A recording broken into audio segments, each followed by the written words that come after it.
I love a challenge, and saving the Earth is probably a good one. We all know the Earth is in trouble. We have now entered into 6X, the sixth major extinction on this planet. I often wondered if there was a united organization of organisms, otherwise known as uh-oh, and every organism had a right to vote. Will we be voted on the planet or off the planet? I think that vote is occurring right now. I want to present to you a suite of 6 mycological solutions using fungi, and these solutions are based on mycelium. The mycelium infuses all landscapes. It holds soils together. It's extremely tenacious. It holds up to 30,000 times its mass. They're the grand molecular disassemblers of nature, the soil magicians. They generate the humus soils across the land masses of Earth. We have now discovered that there is a multi-directional transfer of nutrients between plants mitigated by the mycelium. So the mycelium is the mother that is giving nutrients from alder and birch trees to hemlock, cedars, and Douglas firs. Dusty and I, we like to say on Sunday, this is where we go to church. I'm in love with the old growth forest, and I'm a patriotic American because we have those. Most of you are familiar with portobello mushrooms, and frankly, I face a big obstacle when I mention mushrooms to somebody. They immediately think portobellos or magic mushrooms, their eyes glaze over, and they think I'm a little crazy. So I hope to pierce that prejudice forever with this group. We call it mycophobia, the irrational fear of the unknown when it comes to fungi. Mushrooms are very fast in their growth, day 21, day 23, day 25. Mushrooms produce strong antibiotics. In fact, we're more closely related to fungi than we are to any other kingdom. A group of 20 eukaryotic microbiologists published a paper 2 years ago erecting Opisthokonta, a super kingdom that joins Animalia and fungi together. We share in common the same pathogens. Fungi don't like to rot from bacteria, and so our best antibiotics come from fungi. But here is a mushroom that's past its prime. After they sporulate, they do rot. But I propose to you that the sequence of microbes that occur on rotting mushrooms are essential for the health of the forests that give rise to the trees that create the debris fields that feed the mycelium. And so we see a mushroom here sporulating, and spores are germinating, and the mycelium forms and goes underground. In a single cubic inch of soil, there can be more than 8 miles of these cells. My foot is covering approximately 300 miles of mycelium. This is photomicrographs from Nick Reed and Patrick Hickey. And notice that as the mycelium grows, it conquers territory, and then it begins to net. I've been a scanning electron microscopist for many years. I have thousands of electron micrographs. And when I was staring at the mycelium, I realized that there are microfiltration membranes. We exhale carbon dioxide, so does mycelium. It inhales oxygen, just like we do. But these are essentially externalized stomachs and lungs. And I present to you the concept that these are extended neurological membranes. And in these cavities, these microcavities form, and as they fuse soils, they absorb water. These are little wells. And inside these wells, the microbial communities begin to form. And so the spongy soil not only resists erosion, but sets up a microbial universe that gives rise to a plurality of other organisms. I first proposed in the early 1990s that mycelium is Earth's natural internet. When you look at the mycelium, they're highly branched. And if there's one branch that is broken, then very quickly, because of the nodes of crossing, internet engineers maybe call them hot points, there's alternative pathways for channeling nutrients and information. The mycelium is sentient. It knows that you are there. When you walk across landscapes, it leaps up in the aftermath of your footsteps, trying to grab debris. So I believe the invention of the computer internet is an inevitable consequence of a previously proven biologically successful model.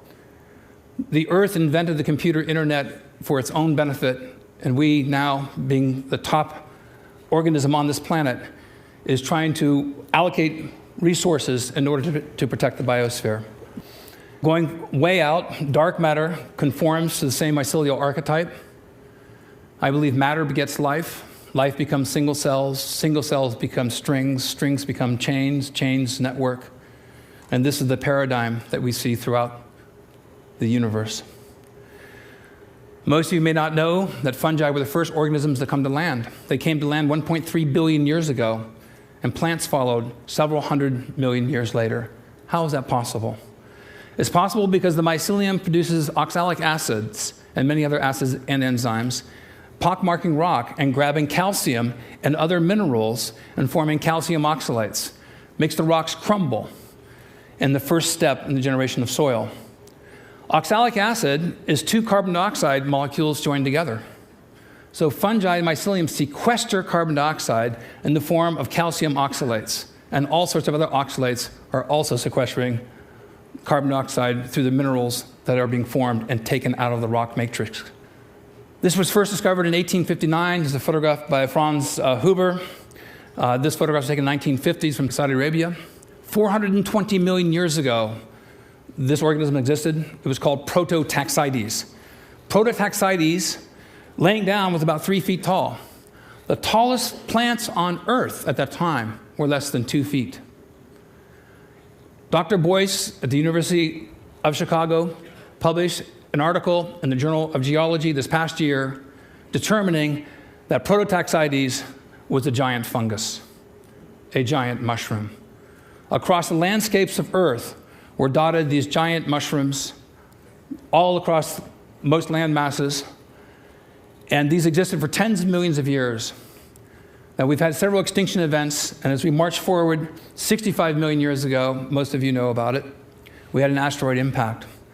The Earth was struck by an asteroid, a huge amount of debris was jettisoned into the atmosphere, sunlight was cut off, and fungi inherited the Earth.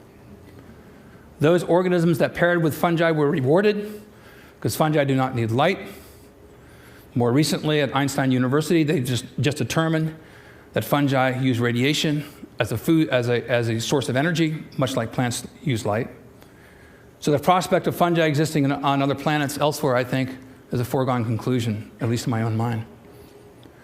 The largest organism in the world is in eastern Oregon. I couldn't miss it. It was 2,200 acres in size. 2,200 acres in size, 2,000 years old. The largest organism on the planet is a mycelial mat, 1 cell wall thick. How is it that this organism can be so large and yet be 1 cell wall thick, whereas we have 5 or 6 skin layers that protect us? The mycelium, in the right conditions, produces a mushroom. It bursts through with such ferocity it can break asphalt. We were involved in several experiments. I'm going to show you 6, if I can, solutions for helping to save the world. Battelle Laboratories and I joined up in Bellingham, Washington. There were 4 piles saturated with diesel and other petroleum waste. One was a control pile. One pile was treated with enzymes. One pile was treated with bacteria. And our pile we inoculated with mushroom mycelium. The mycelium absorbs the oil. The mycelium is producing enzymes, peroxidases, that break carbon-hydrogen bonds.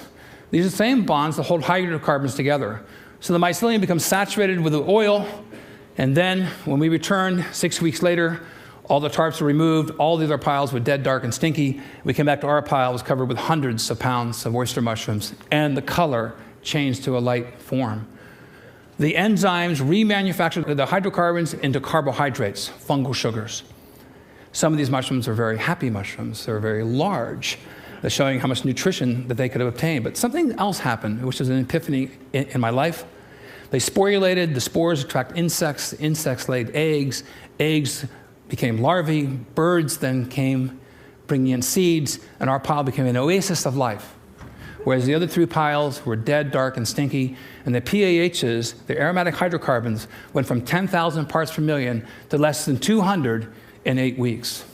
The last image we don't have, the entire pile was a green berm of life. These are gateway species, vanguard species that open the door for other biological communities.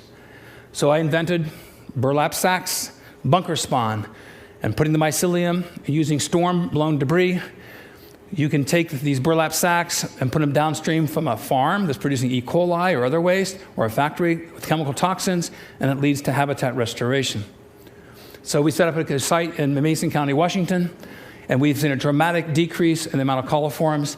And I'll show you a graph here. This is a logarithmic scale, 10 to the 8th power. There's more than 100 million colonies per gram. and 10 to the third power is around 1,000. In 48 hours to 72 hours, these three mushroom species reduce the amount of coliform bacteria 10,000 times. Think of the implications. This is a space-conservative method that uses storm debris, and we can be guaranteed that we'll have storms every year. So this one mushroom in particular, Drew has drawn our interest over time. This is my wife, Dusty, with a mushroom called Fomitopsis officinalis, agarikon. It's a mushroom exclusive to the old-growth forest. The Dioscorides first described in 65 AD as a treatment against consumption. This mushroom grows in Washington State, Oregon, Northern California, British Columbia, now thought to be extinct in Europe. May not seem that large. Let's get closer. This is an extremely rare fungus. Our team, and we have a team of experts that go out, we went out 20 times in the old-growth forest last year. We found one sample to be able to get into culture. Preserving the genome of these fungi in the old-growth forest, I think, is absolutely critical for human health. I've been involved with the U.S. Defense Department BioShield program. We submitted over 300 samples of mushrooms that we boiled in hot water and mycelium, harvesting these extracellular metabolites. And a few years ago, we received these results. We have 3 different strains of agarikon mushrooms that were highly active against pox viruses. Dr. Earl Kern, who's a smallpox expert of the U.S. Defense Department, states that any compounds that have a selectivity index of 2 or more are active, 10 or greater are considered to be very active. Our mushroom strains were in the highly active range.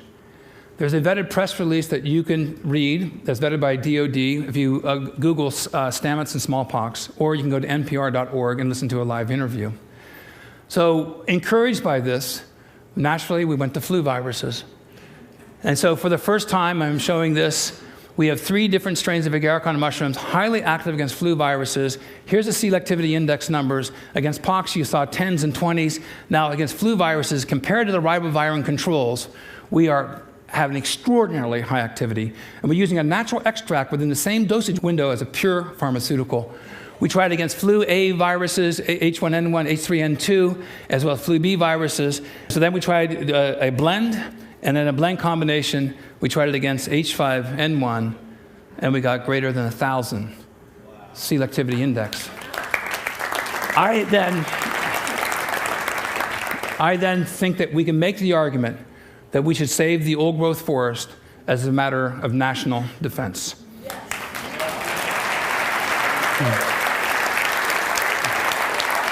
I became interested in entomopathogenic fungi that kill insects. Our house is being destroyed by carpenter ants. So I went to the EPA homepage, and they were recommending studies with metarhizium species, a group of fungi that kill carpenter ants, as well as termites. I did something that nobody else had done. I actually chased the mycelium when it stopped producing spores. These are spores. This is no spores. I was able to morph the culture into a non-sporulating form. And so the industry has spent over $100 million specifically on bait stations to prevent termites from eating your house.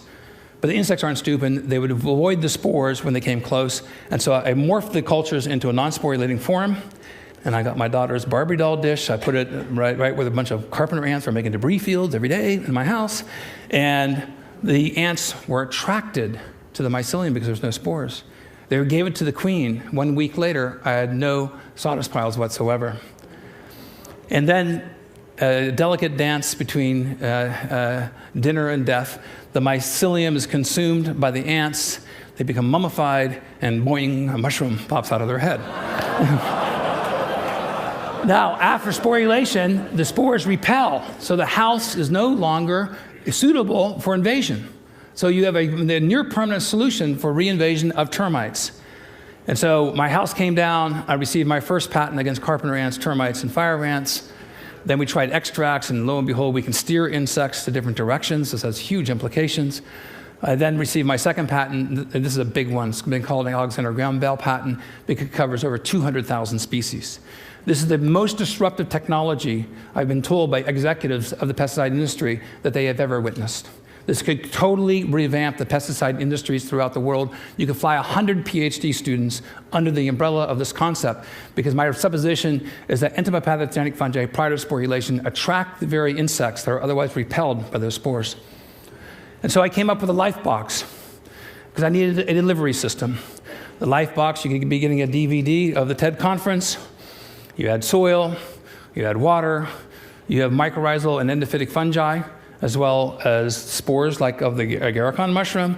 The seeds then are mothered by this mycelium, and then you put tree seeds in here, and then you end up growing potentially an old-growth forest from a cardboard box. I want to reinvent the delivery system and the use of cardboard around the world so they become ecological footprints. If there's a YouTube-like a site that you could put up, you can make it interactive, zip code specific, where people could join together, and through satellite imaging systems, through virtual Earth or Google Earth, you could confirm carbon credits are being sequestered by the trees that are coming through life boxes. You could take a cardboard box delivering shoes, you could add water. I developed this for DARPA, for the refugee community, corns, beans, and squash, and onions. I took several containers. My wife said if I could do this, anybody could. And I ended up growing a seed garden. And you harvested the seeds. And thank you, Eric Rasmussen, for your help on this. And then harvesting the seed garden, then you can harvest the kernels. And then I just need a few kernels. I add mycelium to it. And then I inoculate the corn cobs. Now, 3 corn cobs, no other grain, lots of mushrooms begin to form. Too many withdrawals from the carbon bank. And so this population will be shut down. But watch what happens here. The mushrooms that are harvested, but very importantly, the mycelium is converted to cellulose into fungal sugars. And so I thought, how could we address the energy crisis in this country? And we came up with ethanol. Generating ethanol from cellulose using mycelium as an intermediary, and you gain all the benefits that I've described to you already. But to go from cellulose to ethanol is ecologically unintelligent, and I think that we need to be ecologically intelligent about the generation of fuels so we build the carbon banks on the planet, renew the soils. These are species that we need to join with. I think engaging mycelium can help save the world. Thank you very much.